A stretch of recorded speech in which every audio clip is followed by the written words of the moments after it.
Shannon didn't believe she needed a babysitter, though she was always happy to spend the evening with Debbie. She chewed her doll's foot as she watched through the gap in the banister. Her father gave Debbie a wad of notes and her mother thanked the teenager for her patience regarding her babysitting fee. "The number's next to the phone," Mrs. Bailey told Debbie. "I'm sure you won't need it," Mr. Bailey said with a side glance at Debbie and a rolling of his eyes.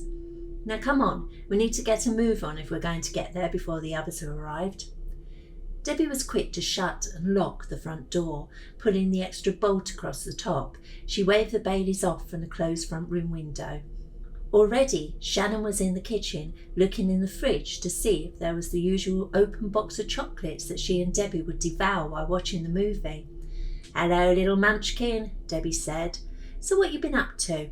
"Did you bring the film?" Shannon asked excitedly. "Yep, it's in my bag. Bring the chocolates and I'll put it on. Have to say though, I'm going to try not to stuff my face tonight. My jeans are getting tight."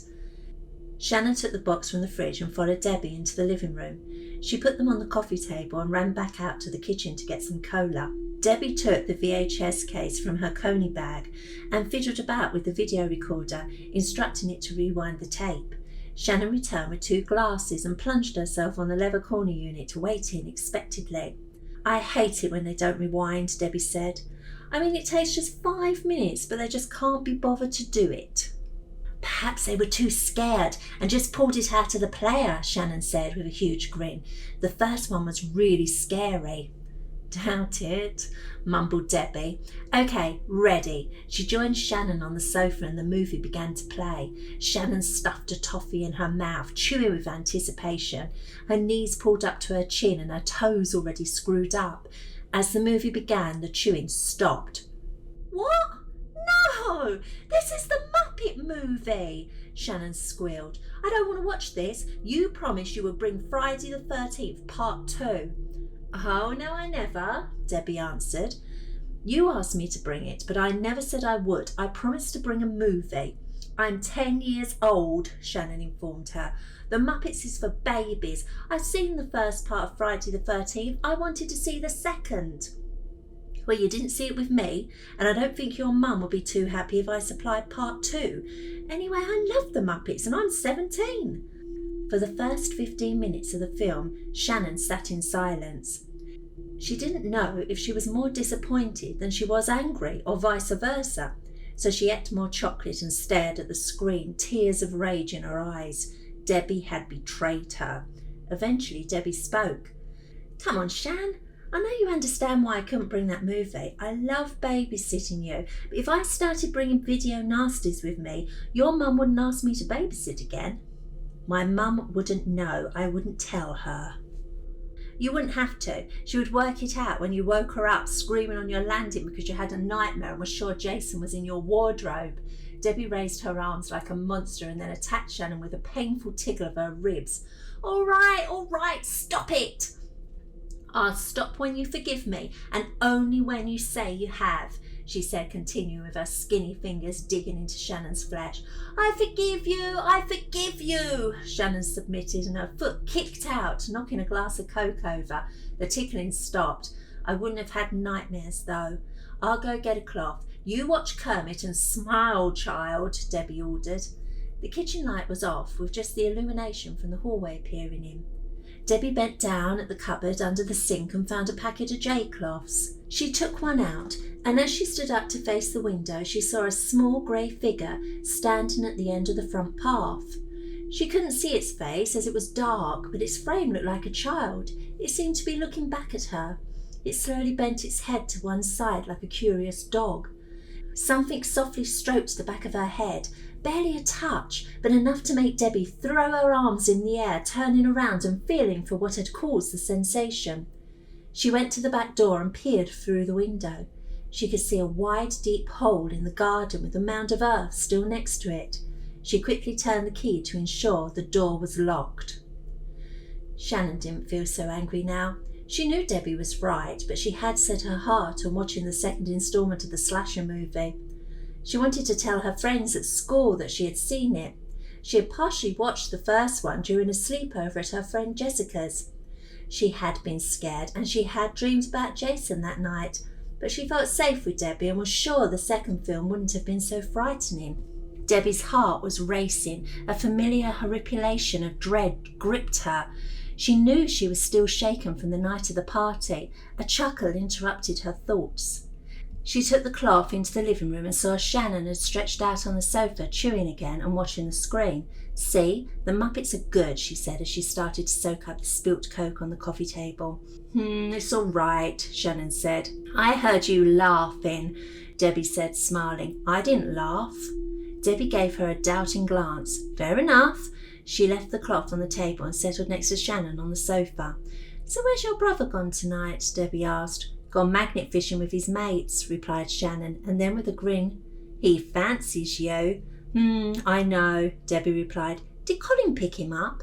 "No, my mum says he's not allowed to get in Colin's car because he drives like a maniac. So you know Mark fancies you." "Hush, let's watch the movie," Debbie said. As the film continued, Debbie was able to drift off into her own thoughts. At first, she thought about Colin, hoping he would drop Mark off despite Mrs. Bailey's fears. However, soon a flashback showed her the pale hand around the tree. She shivered as she remembered the couple. She hadn't told anyone, though she felt she probably should. Her mind continued to float back to Colin and then the fear. She felt an exhaustion dragging on her body. Her arms and legs were heavy, keeping her on the sofa with an almost magnetic force. She closed her eyes and could see Weeping Lake. It looked dark and murky, with a mist lying low across the water. She could even smell it, the earthy, muddy banks and the damp moss then drowned by the stench of stagnant water. It was intoxicating. She felt dizzy as she imagined herself weaving in and out of the trees towards the black abyss. She heard laughing, boys' voices taunting each other. It was Mark, Colin and Kevin. From the darkness, Mark tugged a rod with a small rusty birdcage hanging from the magnet on its end. The boys' features were blurred, pixelated, until she could see Colin's face. First his cheeky grin, then vowed in terror. His features stretched like clay. He was looking directly into her burning eyes. He was crying, pleading, begging for her to make it stop. Make what stop? The boys were fading into a blackness gloomier than a winter's night, blacker than the darkest sky, until there was only Weeping Lake, and the terrifying solitude swallowed her.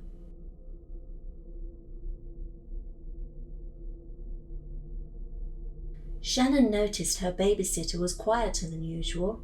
Whenever they watched a movie together, Debbie would chat through it, mimicking the lines or noticing something in the background she could crack a joke about. Shannon hoped she hadn't upset her. She knew she could be a moody brat sometimes. As she thought about what she could say to break the silence, Debbie put her left arm around her shoulder and with a burning right hand stroked Shannon's fringe back from her forehead. She squeezed Shannon tightly. "Are you okay?" Shannon asked her. "You're really hot." Debbie started to hum, a low monotonous hum, putting her mouth up close to Shannon's ear, then whispered, "And when thou goest on thy way, brandish not with thy head, nor with thy shoulders cast, have not too many words, from swearing keep aloof, for all such manners come to an evil proof." "What?" Shannon said, breaking free from Debbie's grip. At first she thought the light was distorting Debbie's face, but then a Kermit scene lit the room and Shannon could see only the whites of Debbie's eyes. She sneered at the child, and her gritted teeth began to snap open and shut like a rabid beast, saliva and snot spraying Shannon's face. "Stop it, Debbie," Shannon whined. "You're scaring me." "Thought you wanted to be scared, bitch," Debbie hissed in unrecognisable synchronised vocals and threw her head back, turning it tormentedly. "This is worse than Friday the 13th, Shannon retorted, getting up slowly, not wanting to make any sudden movement that might encourage this thing to bite her. As Debbie writhed on the sofa, Shannon backed out of the room and darted up the stairs. She sat behind the top banister. Her Daisy doll was still lying there, and she picked it up and began to chew its foot nervously. Her heart walloped her chest, threatening to burst from her slight frame. She could hear grunting and the smashing of glass.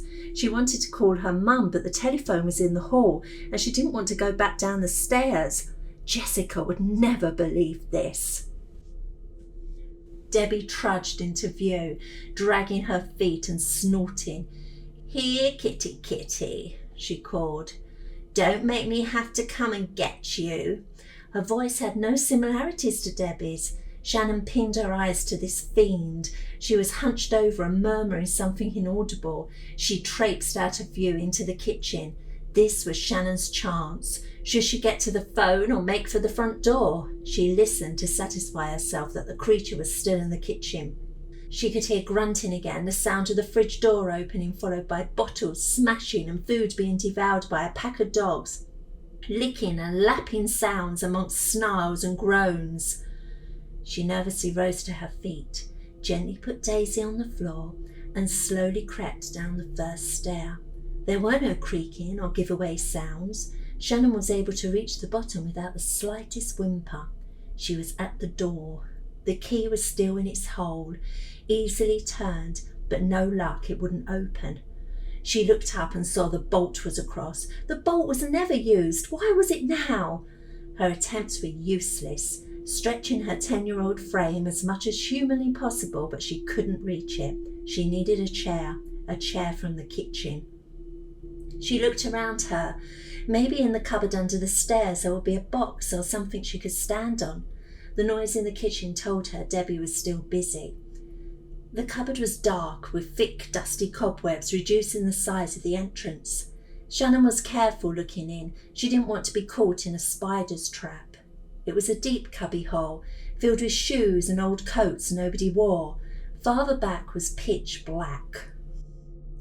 She heard a snarl and a clack in her teeth and felt the fiery breath of a demon on her neck. She quickly turned to see Debbie hunched over, her mouth dripping with mayonnaise and blood.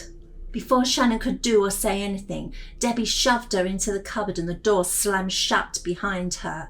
The blackness overwhelmed her, filling every corner like sand. In a fit of neurosis, she abruptly rubbed the cobwebs from her face and feared the spiders who had woven them. She tried to push the door, but it was shut tight. She kicked it, screaming and crying, but then realised she might be summoning Debbie back. Perhaps it was best to keep quiet. Under her breath, she whimpered as she pushed at the door. She was cold. Her denim pinafore over a short-sleeved cotton t-shirt was not sufficient for cupboard life. The air was dusty, and she half suppressed a sneeze. She heard the Muppets ending and knew it was hours before her parents would be home. Mark would be fishing for most of the night. He didn't want to stay at home and look after her, so he always made sure he had something planned on their parents' date night. They didn't trust him anyway. They preferred Debbie. She was kind and sensible. Shannon heard her snorting quite close to the door, then a cough, first with the same echo her voice had had, but then a singular cough, quite pathetic and feeble. It continued until it reached a choking sound and Shannon could hear Debbie's voice. "Leave me alone!" More coughing. "Go away!" She pushed the door again, opening it just enough for her to peep out. Debbie was on her hands and knees, rocking backward and forward, choking, wheezing, crying and shaking. Shannon felt pity for her. She was usually a good babysitter. She always let her stay up and eat what she liked. She forgot about the spiders and her own fear and crawled out of her prison. Debbie didn't look at her. She was pleading and mumbling until she collapsed onto her stomach and was still. The house was quiet. Shannon sat on the floor, watching the silent girl. What had happened to her friend? Minutes passed, but Shannon was happy to be alone, in her own thoughts, time to try to make sense of the madness. Debbie stirred. She turned her head and Shannon recognised the young face. The torment and repugnant ugliness had left. She crawled over to her and softly touched her face. Debbie stirred again, so Shannon quickly pulled her hand back, still afraid of being bitten. Debbie opened her eyes and looked at the child. What happened?" she said, pulling herself up onto her knees. "Why am I on the floor? What have I been eating?" She wiped her mouth with her sleeve with a look of disgust and confusion. She stared at Shannon. "Are you all right?" Shannon flung her arms around Debbie's neck and gushed into tears. She was trying to tell her what had happened, but the truth was she didn't know, and blubbering mixed confused words, she sobbed. Debbie hugged and rocked her, whispering soothing words like a mother and stroking her hair. At last Shannon was able to let go of her friend and sat back, wiping her eyes with the palm of her dirty hand. "I'm so sorry, Shan. I don't know what happened. I just remember watching the movie and feeling really tired." There was a thud on the door. The girls looked at one another. It was too early for the Baileys. "Don't answer it," whispered Shannon. "I'm scared." They quickly got to their feet and went into the living room, where Debbie could discreetly look from the window. She couldn't see the doorstep very well, but could just make out what looked like 3 children, probably about the same age as Shannon. "Are they your friends?" Debbie asked. "No," Shannon said, holding tightly to Debbie's arm. The children knocked again. It was hard to see in the dim light and the angle of the step, but it seemed to be 3 girls. Fear and sorrow drenched Debbie. Through weeping eyes she saw a child with white hair leaning back from the doorstep to glimpse at her. She closed the curtain. "Come out to play, Shannon," they heard. "Come out to play." "I don't know them," Shannon said with anguish and tears. "I'm frightened." "Don't worry, I'm not going to open the door. They'll go away in a minute."